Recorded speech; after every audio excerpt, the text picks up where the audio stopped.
I am here to tell you that you're not alone. You will not be abandoned. You will not be left behind. President Obama promises a long-term commitment for the communities on the coast here devastated by the BP oil disaster in the Gulf of Mexico. I'm Shihab Rattansi in Grand Isle, Louisiana, where despite President Obama's soothing words, a layer of mistrust lies barely below the surface.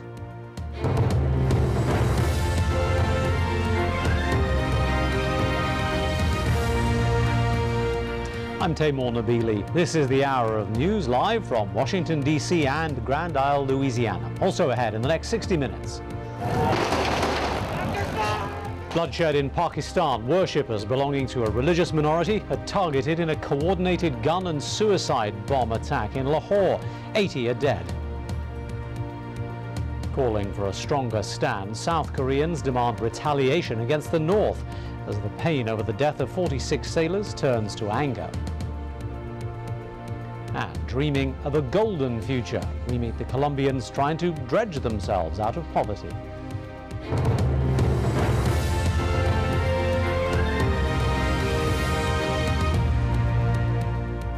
President Obama spent about 2 hours here in Grand Isle, Louisiana and elsewhere on the coast. He received updates from officials on the containment efforts for the oil spill and on the latest on BP's efforts to finally cap that well out there in the Gulf of Mexico spewing oil. On that topic, well, it's rather difficult to tell what progress there is. There seems to be a pattern emerging. BP officials spend the day saying everything is going as planned. Then sometime in the early evening, the New York Times receives a report apparently from someone close to the operation, the top kill operation of pumping mud into the oil well, saying things aren't going to plan. Then BP comes out and says, no, everything is fine. A bit of uncertainty there, but nonetheless, Mr. Obama, when he did make a statement here in Grand Isle, he did repeat BP's assurances that things appeared to be going well, although there was still some uncertainty. It was a speech filled, though, with empathy and with urgency. President Barack Obama was back on the US Gulf Coast, struggling to show he is in control of the situation caused by the worst oil spill in US history. It was his second visit to the beleaguered area, where oil is washing ashore and killing wildlife, fouling fragile wetlands and marring white sand beaches. After touring a local beach, Obama said his government is doing all it can to quell the spill. We are on your side and we will see this through. We're going to keep at this every day until the leak is stopped, until this coastline is clean and your communities are made whole again. That's my promise to you. But regional leaders are demanding more than words from the president. I hope the president comes with some money, some action, and some help, and not just loans and talk. The presidential visit comes after days of suspense and contradictory official pronouncements about the latest bid to cap the massive leak on the ocean floor. It's day 3 of the so-called top kill operation, whereby the leak is flooded with heavy drilling fluid or mud. As long as the mud's going down the well bore, there's no oil coming up. What they're trying to do is get to a point where they can stop pumping and there's zero pressure coming up, so they can actually put a cement plug in the well. President Obama says his administration is in control of the containment operation, but has reiterated that the government does not have the technology or expertise to stop the spewing well and must rely on BP, whose boss was publicly cautious about the possibility of Top Kill's success. The operational risk has been reduced, but we don't know whether we will be able to overcome the well. But the people here say they aren't asking the government to cap the well. They just want the administration to ensure that the minimization of financial losses is not driving BP's efforts. In addition, there is a feeling that the Obama administration could be doing far more to contain the oil and prevent this environmental disaster from getting even worse. Interestingly, the major local response to Mr. Obama's visit has been an unintended one. There's great debate about whether in the hour before Mr. Obama flew over and landed, people were being bussed in to give the appearance of labor on the beach to clear the oil. There has been an official denial that anyone was simply bussed in for the president's visit, but it does give you a sense of the level of mistrust here in Grand Isle and elsewhere along the coast. I spoke to the author, filmmaker and activist Naomi Klein earlier. She's in Venice, Louisiana. She's also looking at the response of the administration and of BP to the oil disaster. I asked her whether she was also witnessing that same level of mistrust. I think people are just tired of the rhetoric. There's a lot of rhetoric and a lot of people are saying the right things, but people aren't really seeing a change on the ground. And we've been spending the morning in the marinas down here, and there's actually remarkably little interest in what is going to be said. People want to know what is going to be done. There's a lot of talk of why BP is still in charge of the cleanup, why the fishing people here are having to apply to the entity, to the company that created this crisis to get a job cleaning it up. Why aren't they applying to their own local parish government? Why aren't they applying to the Coast Guards? There's a lot of confusion about that, and I think people's attitude is just, they want to see some policy changes, and they're less interested in rhetorical speech. Louisiana politicians are really good at that too, so that I think there's a little bit of impatience about that. It's very bizarre what's happened here. I feel like I'm in some sort of strange corporate oil state where, Senator Dick Durbin once described Capitol Hill as being owned by the banks. He said the banks own this place, describing why it was so hard to get financial reforms through in Washington. And all I can say from having spent the week here in Louisiana is that it really feels like the oil and gas industry owns this place. And I think we're dealing with two factors here. One is an election strategy for the Obama administration. They want to keep some distance. They don't want to own the disaster fully. They want to still have somebody to point fingers to. But then there's also just this knee-jerk attitude in this administration from day one, really, to trust industry. And so even when the industry creates the disaster, and sorry to make these analogies with the financial sector, but we saw it with the banks as well. They melted down the economy, but then we still heard from the Obama administration as well as the Bush administration, starting with them, but carried through from the Obama administration. We're not going to tell the banks how to do their jobs. They're the experts. We're going to stand back. And now they're doing the same thing with the response to the greatest, what looks like the greatest environmental catastrophe, or it could well prove to be the greatest environmental catastrophe this country's ever seen. And I think people are very confused by this because this is clearly a national emergency. So why is it that BP is in charge of the whole operation? I think there's a lot of confusion about this because people do understand or have some sympathy for the position that the oil companies really are the experts about what to do when you have a broken pipeline. That they are the experts, or should be the experts, at drilling at 5,000 feet, and maybe the government doesn't have that expertise. We're also seeing that BP doesn't have that expertise, but that's a separate issue. Then they managed to parlay that supposed expertise to being in charge of the media, being in charge of the information flows, being in charge of the data, and also being in charge of the whole cleanup operation. Naomi Klein.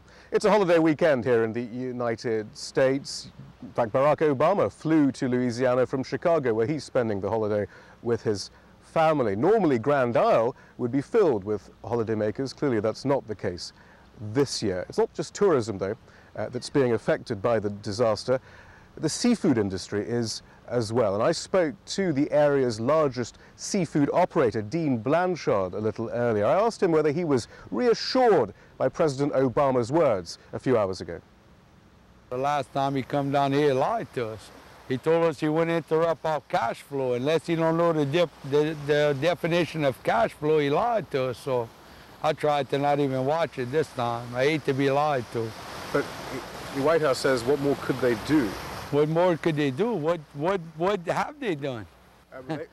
Could you tell me one thing they have done? Well, they say that they've coordinated with BP to try to ensure that the spill gets, or at least the leak gets capped. No. They've put boom down out on the ocean and so forth. That's just for show. Just like they bust in all these people that looked like they was working today when the president came. As soon as he left, they bust them back out.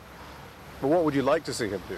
What I'd like to see him do is come here and look at us eyeball to eyeball the people that's affected by this. I have a business for 28 years.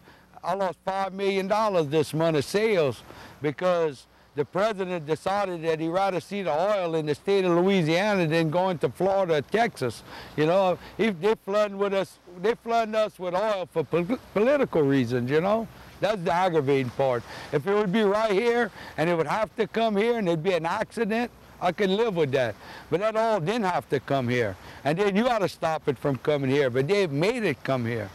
That's why I'm upset. It's an interesting theory, but the oil is coming ashore. It ain't no theory. I make my living off of that river and the tides. We hunt shrimp. You can't see shrimp. We hunt an animal we can't see, and you know how we know where it's at? Because we know what the current and the tides are gonna do. So it ain't, you know, he don't know as much as what I know about these waters. Believe me, I'm 51 years old, I'm born and raised here. Local politicians, at the very least, have said BP will compensate you for any losses. Are you confident you will get that money? Well, you got to understand that type of business I got. It's just like a farmer. We borrowed money in January to plant our seeds, and we planted it, and we cultivated it, and we spent every dollar we had ready to harvest. And the week we was going to start harvesting is the week they shut us down. So we spent all our money and can't harvest our crop, and nobody's giving me a penny. I'm supposed to believe that they're trying to help? The President says, though, that you can go through those. He has delegated this operation to Admiral Allen. Oh, yeah, he knows a lot. He thinks they're putting mud still in the rig, and they're finished hours before. Why should I trust him? He don't even know what's going on. Dean Blanchard speaking to me a bit earlier, and that's where we ended the interview, and my cameraman, Mark, picked up his camera off the tripod and started taking some extra shots, just in case we needed them. I continued my conversation with Mr. Blanchard, though, and that's when you really saw the anger bubble over. He was already pretty angry, but he got ever more angry and frustrated as we spoke a little further. Listen, if they'd be smart, you'd use all the politicians to skim this all, because they're the best skimmers in the world, you know? You tell them they could keep it, they'll skim it up in a minute, you know? It's a shame what this country turned into.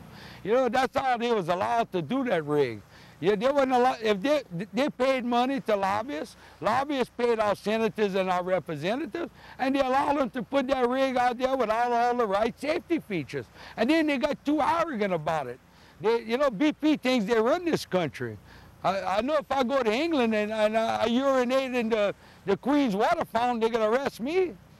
But he could come here and ruin all my water, and I can't do nothing. I want to go to his gas station and start putting water in his all and see how he likes that. How does it make you feel, though? You know, BP has another oil rig out here. BP, listen, my family's into oil business, and BP has always been known as a cut corners company. Like the other companies out there are more safer, Shell, Exxon and all. BP shows a big profit because they cut corners. But they was allowed to cut them corners. That's the sad part. They was allowed to do that. They was in bed with mineral management, and you know, they spent $15.4 million lobbying. Why should we believe BP wants good government in the United States? They was lobbying for their own good. You know, it's a mess. That's why we are where we are today. Dean Blanchard speaking to me earlier. Even though the beach is officially closed, you do see people coming for a walk every now and then, often in flip-flops and beachwear. The Coast Guard did tell us and warn us of the toxicity of our surroundings, but there are no signs posted to that effect anywhere on this beach as the oil continues to wash ashore. One last thing to bring you up to date with. BP, I'm afraid, did decline every request for an interview that we made. For the latest on the oil disaster here on the Gulf Coast, do log on to our website. There's a special area, aljazeera.net/English. But with that, it's back to Tamor in Washington, D.C. Shihab, many thanks indeed. Now, we've got much more to come in this hour of news, including calling for an end to CIA drone strikes, why one UN